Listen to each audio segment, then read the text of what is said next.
નમસ્કાર, આપ જોઈ રહ્યા છો મંતવ્ય ન્યૂઝ ગુજરાત એટ 7 સાથે હું છું આપની સાથે નંદની। મહત્વના સમાચારોથી બુલેટિનની શરૂઆત કરીશું। રાજ્યમાં વરસાદને લઈને હવામાન વિભાગ દ્વારા આગાહી કરવામાં આવી છે। હવામાન વિભાગ દ્વારા 17 થી 23 ઓગસ્ટ દરમિયાન ભારે વરસાદની આગાહી કરવામાં આવી। દક્ષિણ ગુજરાતના સુરત, નવસારી, વલસાડ, નર્મદા, ડાંગ અને દમણમાં યલો એલર્ટ જારી કરવામાં આવ્યું છે। આ ઉપરાંત સૌરાષ્ટ્ર અને અમદાવાદમાં પણ હળવાથી મધ્યમ વરસાદ પડવાની આગાહી કરવામાં આવી। 17 से लेकर 23 अगस्त तक इसमें गुजरात रीजन में हल्का से मध्यम बरसात का संभावना रहेगा। सौराष्ट्र कच्छ में भी हल्का से मध्यम बरसात का संभावना रहेगा। इसमें गुजरात रीजन में कुछ से लेकर अनेक स्थानों में ये संभावना रहेगा और जो सौराष्ट्र कच्छ में इक्का दुक्का स्थानों से लेकर कई स्थानों में ये हल्का से मध्यम बरसात का संभावना रहेगा। अभी हमारा गुजरात रीजन का जो दक्षिण भाग है आइसोलेटेड इक्का दुक्का स्थानों में भारी बरसात का भी संभावना रहेगा। इसमें येलो वार्निंग दिया गया है। इसमें जो डिस्ट्रिक्ट है नर्मदा, सूरत, डांग, तापी, नवसारी, वलसाड, दमन, दादरा नगर हवेली के लिए दिया गया है। ભાજપે નવી રાષ્ટ્રીય ટીમની જાહેરાત કરી છે। નીતિન નવીનની નવી ટીમમાં 13 રાષ્ટ્રીય ઉપાધ્યક્ષ અને 8 નવા ઉપાધ્યક્ષોને સ્થાન મળ્યું। વસુંધરા રાજને રાષ્ટ્રીય ઉપાધ્યક્ષ બનાવવામાં આવ્યા છે, જ્યારે સ્મૃતિ ઈરાનીને રાષ્ટ્રીય મહાસચિવની જવાબદારી સોંપવામાં આવી। બીએલ સંતોષની રાષ્ટ્રીય મહામંત્રી તરીકે નિયુક્તિ કરવામાં આવી। ગુજરાતમાંથી વર્ષા દોશી, રોહન ગુપ્તા, જગદીશ પટેલ અને પ્રદેશ યુવક મોરચાના અધ્યક્ષ ડોક્ટર હેમાંગ જોશીને પણ નવી ટીમમાં મહત્વનું સ્થાન મળ્યું।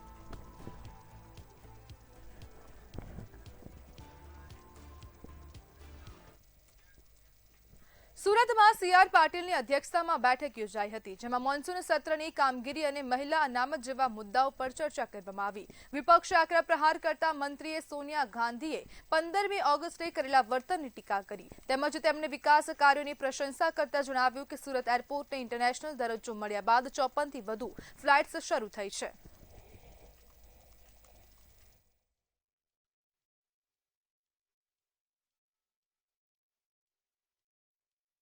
विपक्ष नेता राहुल गांधी અને એમની સાથી ટીમ એમના દ્વારા સંસદને હંમેશા બાનમાં લેવાનો પ્રયત્ન કર્યો।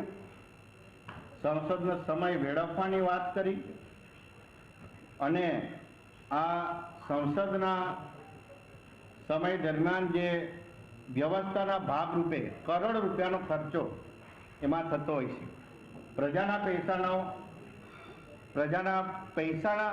પૈસા થકી આ સંસદ ચાલતી હોય છે, ત્યાં આવા કરોડ રૂપિયાનું નુકસાન કરવાનું કામ આ વિપક્ષ અને રાહુલ ગાંધીને એમને નાદાનિયતને કારણે આ થયું છે। આ દેશની અંદર આટલા બધા મહત્વના સ્થાન ઉપર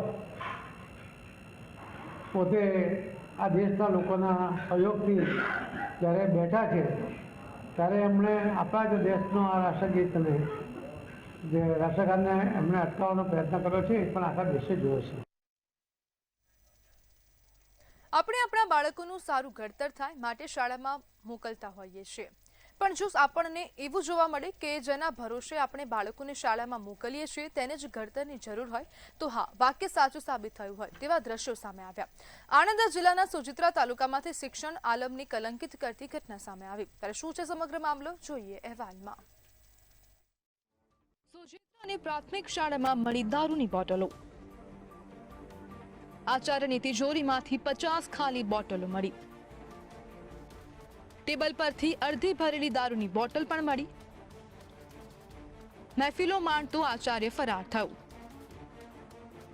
બાળકોનું ભાવિ જોખમમાં। આણંદ જિલ્લાના સોજિત્રા તાલુકામાંથી સમગ્ર શિક્ષણ લજવતી ઘટના સામે આવી છે। લીમાલી ગામની સરકારી પ્રાથમિક શાળામાં ખુદ આચાર્યની ચેમ્બર જ દારૂનો અડ્ડો બની ગઈ હોવાનો ચોંકાવનારો ખુલાસો થયો।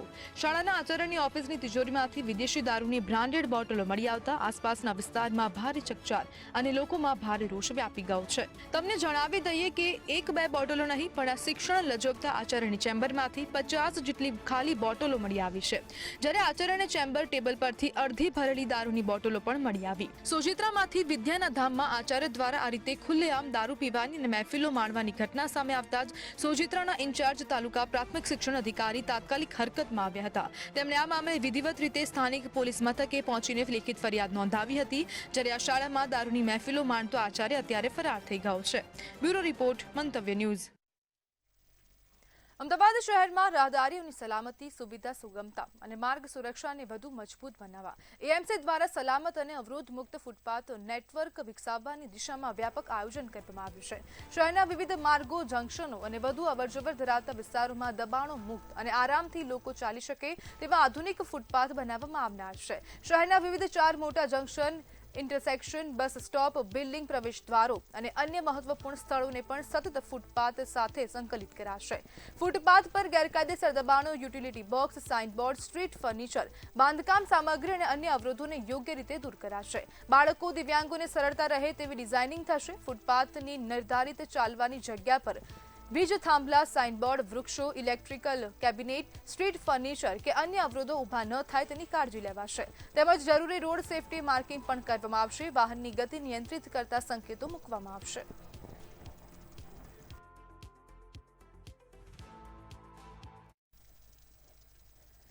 મહીસાગરના લુણાવાડામાં કોંગ્રેસ પક્ષના ધારાસભ્ય ગુલાબસિંહ ચૌહાણે ઓબીસી સમાજના લાભોને લઈને મુખ્યમંત્રીને પત્ર લખીને રજૂઆત કરી.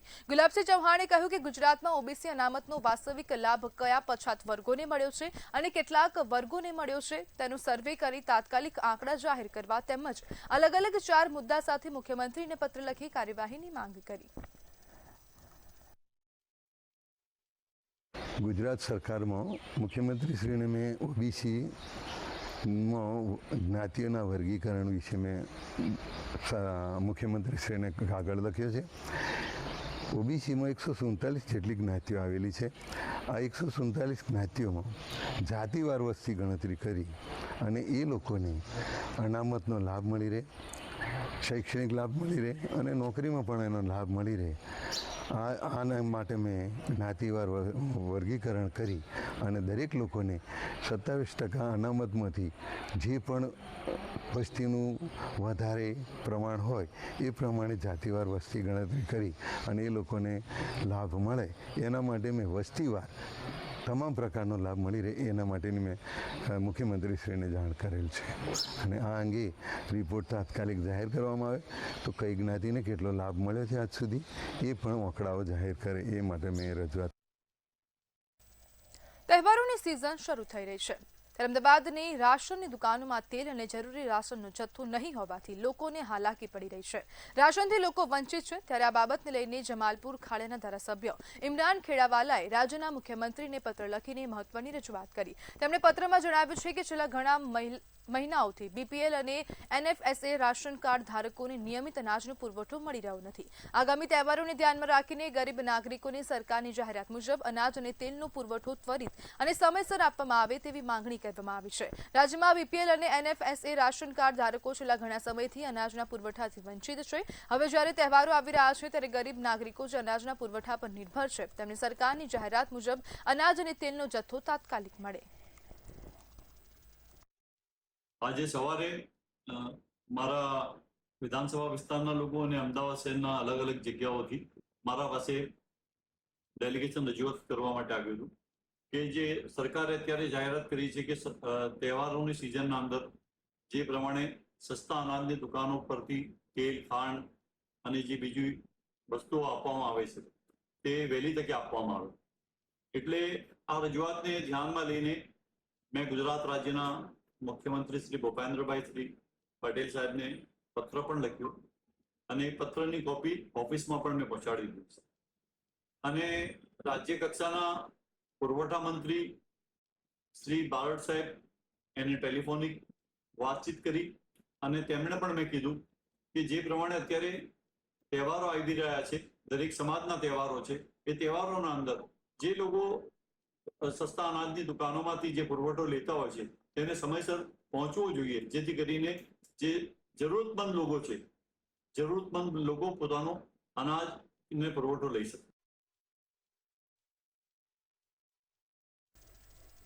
મહેસાણા એસટી વિભાગે સિટી બસના અનઅધિકૃત રૂટ મામલે મનપાને આકરી નોટિસ ફટકારી છે.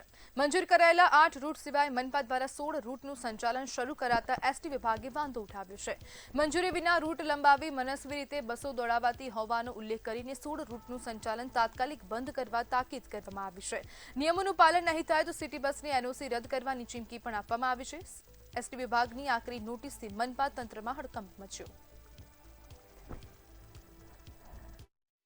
મુખ્ય શહેરી બસ સેવા તરીકે સંચાલન કરવા માટે પત્ર વ્યવહાર કરવામાં આવ્યો હતો. એ પત્ર અનુસંધાને વિભાગીય કચેરી દ્વારા તેઓને એનઓસી આપવામાં આવેલી.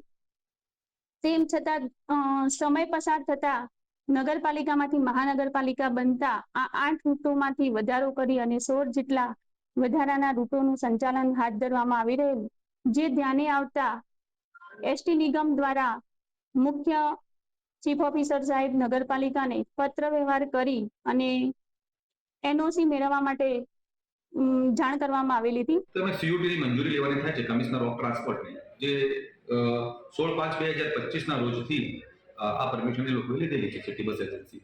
એટલે મને આમાં કોઈ વિવાદનું સ્થાન જણાતું નથી. બનાસકાંઠા અને વાવ-થરાદ જિલ્લામાં સીએનજી ડીલરો દ્વારા 19 ઓગસ્ટે 24 કલાક સીએનજી પંપ બંધ રાખવાના એલાનથી વાહન ચાલકોની ચિંતામાં વધારો થયો છે. કમિશન વધારવા સહિતની વિવિધ માંગણીઓને લઈને ડીલરો અને ગેસ કંપની વચ્ચે વિવાદ ચાલી રહ્યો છે. ડીલરોના જણાવ્યા મુજબ પંપ સંચાલન ખર્ચમાં વધારો થયો છે, પરંતુ કમિશનમાં યોગ્ય વધારો થયો નથી. બીજી તરફ સીએનજી પર નિર્ભર રિક્ષા, ટેક્સી અને અન્ય વાહન ચાલકોનું કહેવું છે કે પંપ બંધ રહેવાથી રોજગાર અને મુસાફરી પર સીધી અસર થશે. વાહન ચાલકોએ કંપની અને ડીલરો વચ્ચે વાટાઘાટથી ઉકેલ લાવી પંપ બંધ ન રાખવાની માંગ કરી. ગાડી જે ભાવથી બોધી છે એના પછી 10 થી 12 રૂપિયાનો વધારો થયો છે, અને અહીંથી પાલનપુરમાં અને અમદાવાદ બાજુ ભાવ અલગ અલગ છે.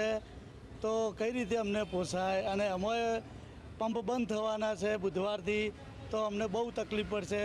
તો એના વિશે કંઈ સરકાર વિચારે તો સારું. ગેસ પંપ બંધ થઈ જાય તો સાહેબ કે રોજીરોટી અમારી બંધ થઈ જાય, કારણ કે અમારા ઓટો રિક્ષા બધી સ્ટોપ થઈ જાય, કારણ કે સીએનજી પંપને ગેસ ના મળે તો પછી માણસ કઈ રીતે ધંધો કરે. કંપની દ્વારા કોઈ માંગણી કરી છે સંચાલકોએ, શું કહેવું થાય? વાત તો એવી છે કે કંપનીની જે માંગણી સંચાલકો માંગણી કરી એનો કોઈ નિકાલ લાવો. સીએનજી પંપ બંધ થઈ શકે, જાહેરાત કરી છે, જો બંધ થઈ શકે તો ઘણી મુશ્કેલીઓ આપણા સમક્ષ રજૂ થાય છે.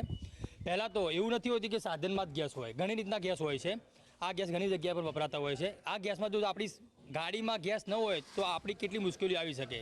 મારા પ્રમાણે એવું કહેવું છે કે ગેસ બંધ ના રહેવો પડે. બુધવારથી અમારા સીએનજી પંપ બંધ રહેશે, એ નિર્ણય અમારો મનમક્કમ છીએ. બુધવારથી અમારા સદંતર 65 સીએનજી પંપ બંધ રહેશે, કારણ કે અમારી જે વ્યાજબી માંગણીઓ છે કંપની દ્વારા સ્વીકારવામાં આવી નથી. હજી સુધી 1 મહિનો થવા આવ્યો. દિવસનું 2 લાખ કિલોનું સેલ બનાસકાંઠા અને વાવ-થરાદમાં છે. જો આ સીએનજી પંપ બંધ થશે તો કેટલાય લોકોની રોજીરોટી છીનવાનો પ્રયત્ન થશે. અમે એવું નથી ઈચ્છતા કે એમની રોજીરોટી છીનવાય, પરંતુ અમારી જો વ્યાજબી માંગણીઓ જે નહીં સ્વીકારે કંપની તો અમે બંધ કરવાની વાત નિશ્ચિત છે. ગુજરાતમાંથી બનાસકાંઠામાં આવતા તમામ સીએનજી વાહન સંચાલકોએ પોતાના ગેસ પુરાઈને આવવું, કારણ કે બુધવારે બનાસકાંઠા અને વાવ-થરાદના તમામ સીએનજી પંપો જે છે તે પંપો બંધ રહેવાના છે. કારણ એ છે કે આઈઆરએમ એનર્જી અને પંપ સંચાલકો વચ્ચે ક્યારનું આ મામલો ચાલી રહ્યો છે. પંપ સંચાલકોની કેટલીક માંગણીઓ છે, તે માંગણીઓ આઈઆરએમ કંપની દ્વારા સ્વીકારવામાં આવી નથી, જેને લઈ અને આઈઆરએમ પંપના જેટલા પણ સંચાલકો છે બનાસકાંઠા અને વાવ-થરાદના, તે તમામે બુધવારે સદંતર 65 જેટલા જે પંપો છે તે બંધ રાખવા માટેની ચીમકી ઉચ્ચારી છે, અને પંપો બંધ રહેશે. એટલે કે ગુજરાતમાંથી બનાસકાંઠા અથવા તો રાજસ્થાન જતા જે પણ વાહન ચાલકો છે તે પોતાના વાહનોમાં ગેસ પુરાવીને જ આવે, કારણ કે ગુજરાતના વાહન ચાલકોને બનાસકાંઠામાં ગેસ નહીં મળે. અને તેનું કારણ છે કે પંપ સંચાલકો અને આઈઆરએમ એનર્જી વચ્ચે જે વિવાદ ચાલી રહ્યો છે તે વિવાદનો અંત આવ્યો નથી. એટલે તમામ જે વાહન ચાલકો છે તેમણે પોતાના વાહનોમાં ગેસ પુરાવીને જ આવવું. અને બીજી તરફ વાહન ચાલકો બનાસકાંઠાના પણ માંગ કરી રહ્યા છે કે આ મામલો જે છે તે મામલાનો સદંતર નિકાલ આવે, કારણ કે નાના વાહન ચાલકો જે પોતાનું જીવન સીએનજી પંપથી રિક્ષાઓ અને ઇકો ચલાવી રહ્યા છે તેમને પણ અગવડતા પડશે. એટલે અત્યારે તો સમગ્ર વાહન ચાલકો પણ માંગ કરી રહ્યા છે કે આ જે કંપની અને પંપ સંચાલકો વચ્ચેનો વિવાદનો અંત આવે. રમેશ પટેલ, મંતવ્ય ન્યૂઝ, બનાસકાંઠા.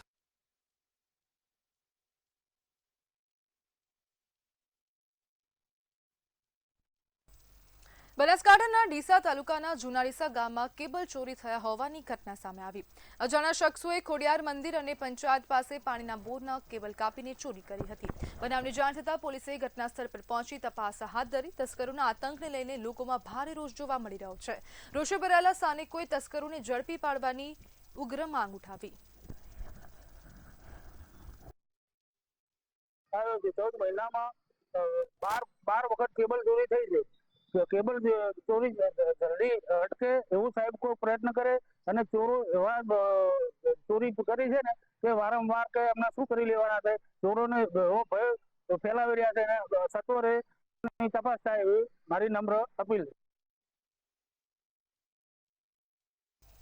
ધોળકાના બદરખા ગામમાં વરસાદી પાણીનો નિકાલ ન થતા ગ્રામજનોની મુશ્કેલી વધી ગઈ છે. 1 મહિનો થવા છતાં અનેક વિસ્તારોમાં પાણી ભરાયેલું છે.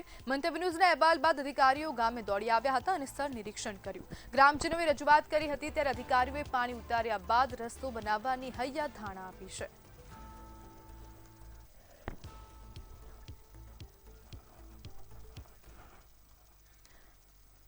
અડાલજા પાસે ખોડિયાર ગામમાં નાનાબાર કડવા પાટીદાર સમાજના સભ્યો વચ્ચે વિવાદ સામે આવ્યો. જમીન અદલાબદલી અને હિસાબોમાં ગોટાળાના આક્ષેપ સાથે મનીષ પટેલ સહિતના સભ્યોએ વિરોધ નોંધાવ્યો.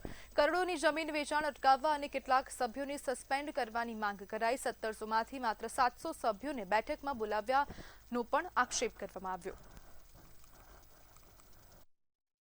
મૂળ આમાં અમારા જે ભ્રષ્ટાચારના આક્ષેપમાં એવું છે કે જૂની અમારી નિરમાની બાજુમાં એસજી હાઈવે ટચ અમારી જમીનની વેલ હતી. એ જમીન 2020ની અંદર આ લોકોએ જમીન વેચી અને સામે જાસપુરની જમીન લીધી. આ જમીનનો દસ્તાવેજ એમણે સાટા પેટામાં દસ્તાવેજ કર્યો. નિરમાની જમીનની જંત્રી વેલ્યુ બતાવી, જ્યારે જાસપુરની જમીનની બજાર વેલ્યુ બતાવી, અને એમ કરીને એક જ દસ્તાવેજમાં બંનેનું વેચાણ કર્યું, જેમાં એક પણ રૂપિયાની ચેકની લેવડ દેવડ થઈ નથી. અને બજાર વેલ્યુમાં બહુ મોટો તફાવત હતો. એટલે અમારો એની અંદર કરોડો રૂપિયાનો ભ્રષ્ટાચારનો જૂની જમીનની અદલા બદલીમાં અમારો આક્ષેપ છે. એ લોકોએ કારણ એવું આપ્યું કે તમે ખોટા ખોટા કેસો કરો છો. કેસો અમે એ રીતે કરેલા છે, અમે નથી કર્યા, એમને સામેથી કરે છે ખોટા. અમે જ્યારે મિટિંગ થઈ ત્યારે અમારી મિટિંગ કાયદેસર થઈ ગઈ હતી. એમને ખોટી રીતે મિટિંગ કરી અને અમારા ગયા પછી એમને ખોટા કેસ કર્યા છે. મારવાના, ધમકીના બધા કેસ કર્યા છે. એ ખરેખર ખોટા જ છે. હવે એના પછી અમે જ્યારે આ પૂર્વમાં પ્રમુખ મંત્રી તરીકે રહ્યા, હું મંત્રી તરીકે રહ્યો, એટલે અમારી રજૂઆતો જે હતી એ લોકો સાંભળતા નહોતા. હું નાનાબાર કડવા પાટીદાર કોઓપરેટિવ એજ્યુકેશન સોસાયટીમાં મંત્રી તરીકેનો ચાર્જ સંભાળું છું. ગઈકાલે જે વિરોધ કરવામાં આવ્યો, કોણ વિરોધ કરતો હતો અને સાથે વિરોધ બાદ શું પગલાં લેવામાં આવ્યા? ગઈકાલે જે વિરોધ કરવામાં આવ્યા હતા લોકો, એની અંદર મેઇન મનીષભાઈ હતા. એમને અમે ખાસ સાધારણ સભા બોલાવી અને જે 7 વ્યક્તિઓ હતા એમને અમે સભ્યપદ પદેથી દૂર કરવા માટેની કાર્યવાહી કરી. કારણમાં એવું છે કે અમારી સમાજની 2003માં ખરીદેલી જગ્યા જે એસજી રોડ ઉપર હતી, એની બદલીમાં અમે આ જગ્યા લીધી હતી. જે 6314 વાર હતી, એની સામે અમે 10437 વાર જગ્યા લીધી. અહીંયા અમે બાળકો માટે, છોકરા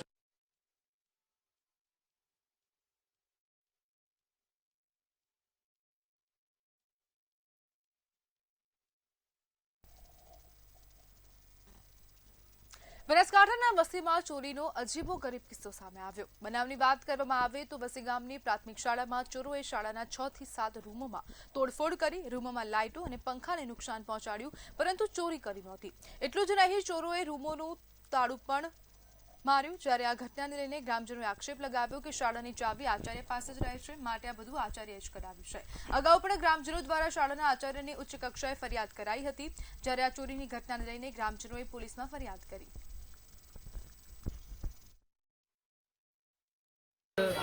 જે એક જ સ્કૂલની ચાવી રહેશે, યોગેશ પરમાર અને બીજી ચાવી, એટલે ભાઈ એ સંચાલક છે એને ખાલી ચાવી ખોલી અને પોતાની રીતે કોમ કરવા લાગ્યો. જ્યારે બીજા શિક્ષકો આવ્યા ત્યારે પોતપોતાની રૂમની ચાવી લઈ અને રૂમ ખોલવા ગયા, ત્યારે અમને અંદર જોયું કે રૂમ બધો મળ્યો છે. બરોબર, અંદર કોઈ વસ્તુ મતલબ કોઈ ચોરી નહીં હતી, પણ નાના છોકરાઓને રમકડા છે, જે વસ્તુ છે, કોમ્પ્યુટર છે, પંખા છે, એ બધું વાળી નાખી અને સરકારી મિલકતના જે અરજીઓ કરી લીધી. એની આજે જિલ્લામાં અને તાલુકામાં આચાર્ય સાહેબની સુનાવણી હતી કે એમને બોલાયા હતા. બરાબર, એ બોલાયા છે એટલે કોઈ કારણસર એમનું શું કારણ છે કે બોલાયા છે એટલે આજે ના જઈ શકે, તો આવું સ્કૂલમાં કોઈ ચોરીથી છે એનો કોઈ મતલબ બોનું કરીને કોઈ ના જઈ શકે, એના કારણસર આ બધું થયું હોય. આચાર્ય સાહેબને કોઈ મિલીભગત છે, કોઈ બીજો હોય તો એનો યોગ્ય નિર્ણય કરી અને તપાસ કરી અને અમારો પ્રશ્ન સોલ્યુશન. ભરૂચ જિલ્લામાં સર્વાંગી વિકાસને નવી ગતિ આપવા ગૃહ રાજ્યમંત્રી હર્ષ સંઘવીના હસ્તે ₹482 કરોડના વિવિધ વિકાસ કાર્યોનું ખાતમુહૂર્ત અને લોકાર્પણ કરવામાં આવ્યું. રસ્તા, પાણી, આરોગ્ય અને નાગરિક સુવિધાઓ સહિતના પ્રકલ્પોથી જિલ્લાના માળખાકીય વિકાસને વેગ મળશે. કાર્યક્રમમાં મહિલા સશક્તિકરણ માટેના પ્રોજેક્ટ અસ્મિતાનું પણ વિશેષ આકર્ષણ રહ્યું હતું. પ્રકલ્પ હેઠળ લાભાર્થી મહિલાઓને નિમણૂક પત્રો એનાયત કરવામાં આવ્યા હતા. મહિલાઓને રોજગારી અને સુરક્ષા સાથે આત્મનિર્ભર બનાવવાના આ પ્રયાસથી નારી શક્તિને નવી દિશા મળશે.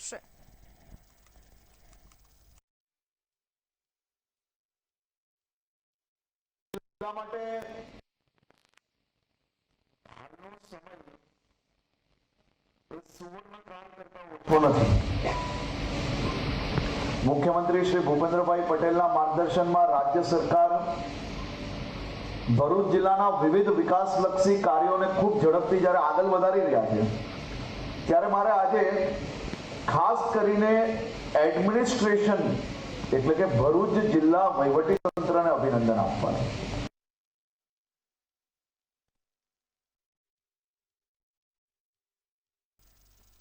સમાચારમાં આગળ વાત કરીએ તો અમદાવાદ ખાતેથી સમાચાર સામે આવી રહ્યા છે. સ્કૂલ બોર્ડની રચના કરવામાં આવી. ભાજપના 11 અને 1 કોંગ્રેસ ઉમેદવારની નિમણૂક થઈ છે. બિનહરીફ રીતે તમામ લોકોના ફોર્મ સ્વીકારવામાં આવ્યા. પ્રજ્ઞેશ પટેલ ચેરમેન, અંકિત રાઠોડ ડેપ્યુટી ચેરમેન તરીકે નિમવામાં આવ્યા. કોંગ્રેસના સોનલ પટેલ વિપક્ષ સભ્ય તરીકે જાહેર. સ્કૂલ બોર્ડ દ્વારા 400થી વધુ સ્કૂલોનું સંચાલન થાય છે.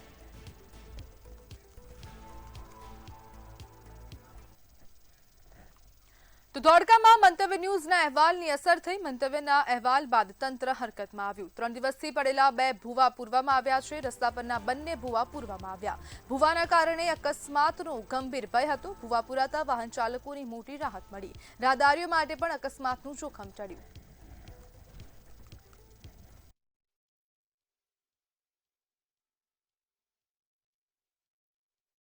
રાજધાની સોસાયટી આગળ કલીકુંજથી પુલેન સર્કલ ઉપર મોટો ભૂવો પડ્યો હતો.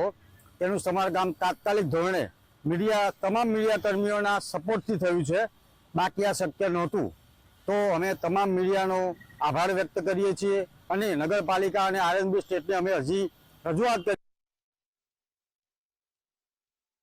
કે આને વ્યવસ્થિત ડામર પાથરી અને રોડનું કામ સરસ કરી આપે. ગઈકાલે કલીકુંજ સર્કલથી પુલેન સર્કલ વચ્ચે પડેલ ખાડા બાબતે અહેવાલ પ્રસારિત કરવામાં આવેલ હતો, જેનું તાત્કાલિક ધોરણે નગરપાલિકા દ્વારા પુરાણ કરીને નિકાલ કરવામાં આવેલ છે. તેથી સર્વે મીડિયાનો અમે આભાર વ્યક્ત કરીએ છીએ. અમારી રજૂઆત એવી હતી કે અહીંયા અમારે કલીકુંડ ચોકડીથી પુલન સર્કલ સુધી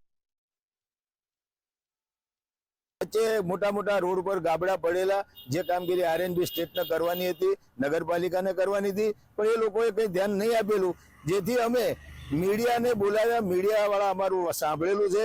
એટલે હું તમામ મીડિયાના કર્મચારીઓનો, અધિકારીઓનો ખૂબ ખૂબ આભાર માનું છું કે તમે અમારી વાત સાંભળી, અમને વાચા આપી. કામ થોડું ઘણું સફળ કરાવરાયું છે.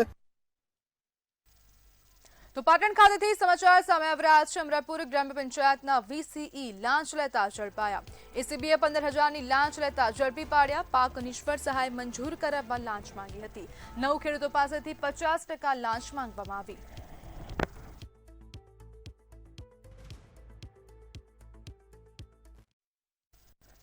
તો વડોદરાની ન્યૂ એરા સ્કૂલમાં વિદ્યાર્થીનું કરંટથી મોત. ફૂટબોલ રમતા દેવશાહને કરંટ લાગ્યો. CBSE ક્લસ્ટર ટુર્નામેન્ટની પ્રેક્ટિસ ચાલી રહી હતી. વરસાદી વાતાવરણ વચ્ચે કરંટ લાગ્યો.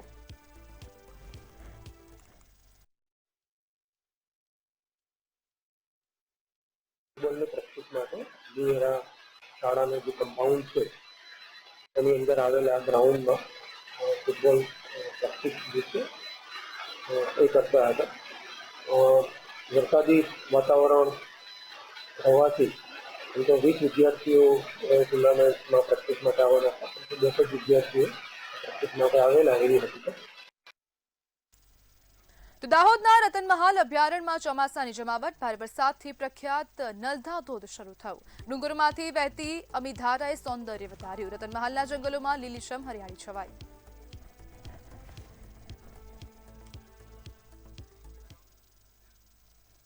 તો બનાસકાંઠાથી સમાચાર સામે આવ્યા. ગાંજા સાથે ઝડપાયેલ દંપતીને સજા થઈ. પાલનપુર નજીક દંપતી ગાંજા સાથે ઝડપાયું હતું. વર્ષ 2023નો આ કેસ. કાણોદર નજીક એસઓજીએ દંપતીને ઝડપ્યું હતું. સિદ્ધપુરમાં ગાંજાની ડિલિવરી પહેલા ઝડપાયા હતા. ડ્રગ માફિયાઓ વિરુદ્ધ આજરોજ એડિશનલ સેશન જજ સાહેબશ્રીએ સીમાચંદ રૂપ ચુકાદો આપ્યો છે, જેમાં એક દંપતી ડ્રગ્સ ગાંજા સાથે પકડાઈ જતા બંનેને 14 વર્ષની સજા અને 20,000નો દંડ કર્યો છે. કેસની વિગત મુજબ આ દંપતી, જેમાં ભાઈનું નામ છે સુશીલ ચતુર્ભુજ યાદવ તથા તેની પત્ની રાજબાલા ચતુર્ભુજ યાદવ, બંને કુરુક્ષેત્ર હરિયાણાથી ગાંજો 2 થેલો ભરી અને ટ્રેન મારફતે પાલનપુર આવેલા અને પાલનપુરથી સિદ્ધપુર મુકામે ડિલિવરી આપવા માટે રિક્ષામાં જતા તો અમદાવાદથી સમાચાર સામે આવી રહ્યા છે. ઈડી દ્વારા કાર્યવાહી કરવામાં આવી છે. સમાચાર અમદાવાદ ખાતેથી સામે આવ્યા. ઈડી દ્વારા કાર્યવાહી કરવામાં આવી છે. રિયલ એસ્ટેટ છેતરપિંડી કેસમાં ઈડી દ્વારા કાર્યવાહી કરવામાં આવી. અમદાવાદથી આ મહત્વના સમાચાર. કેશવ નારાયણ ગ્રુપ સામે ઈડી દ્વારા મોટી કાર્યવાહી કરવામાં આવી છે.